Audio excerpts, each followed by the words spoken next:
Most people don't really want to hear answers to their problems. What they want to have is somebody that'll listen in a non-judgmental way.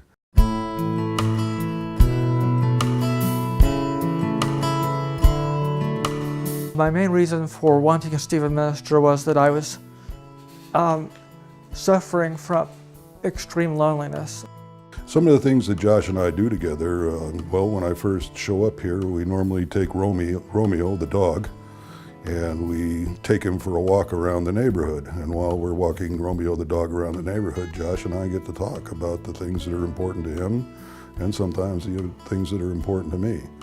I get just as much out of this relationship as Josh does, maybe even more. My first meeting with my Stephen minister was surprisingly easy because he was just such a great conversationalist that he really made me feel instantly comfortable with him, and he showed such obvious concern for my life that he caused me to feel like I wanted to share things with him, so I did. I went through quite a bit of training to become a Stephen minister. It took a couple of years before I was able to actually have a care receiver. And then on top of that, once I do have a care receiver, I have to meet with other Stephen ministers twice a month, and we do what's called peer supervision groups, where we get together. We don't share names, we don't share specifics, but we share things about our care receivers where we might need a little bit of assistance, or maybe we're not doing something right. So we have other people that can take an objective view of what we're doing and give us some advice on how to proceed. It helps that it's confidential because that means that I can share whatever I'm going through with him and my struggles with him without having to worry that it's going to be advertised at his church what we talk about or spread around, so that helps. We have to keep things confidential.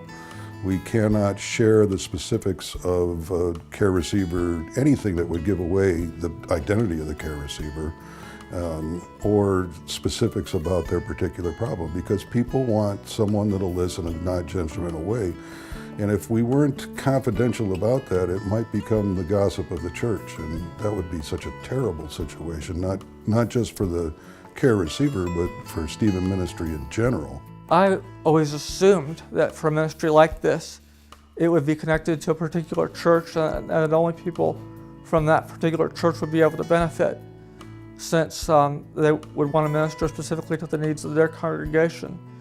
But I found out that you not only don't have to be a Presbyterian, for example, to benefit from a Stephen minister from a Presbyterian church. You don't even have to be a Christian.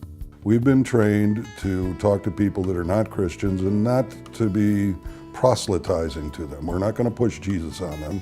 We will listen to them and care for them in the way we would for a Christian, but we will pray privately. We won't force anything on them.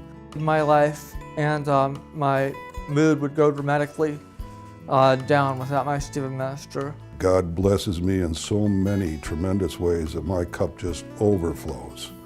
And when my cup overflows, I have to find a way to give back to God in some way. And the idea that I can serve God in this way by helping somebody else and listening to their problems and taking some of the burden from them is just a great feeling that I receive in return for the little bit of work I do.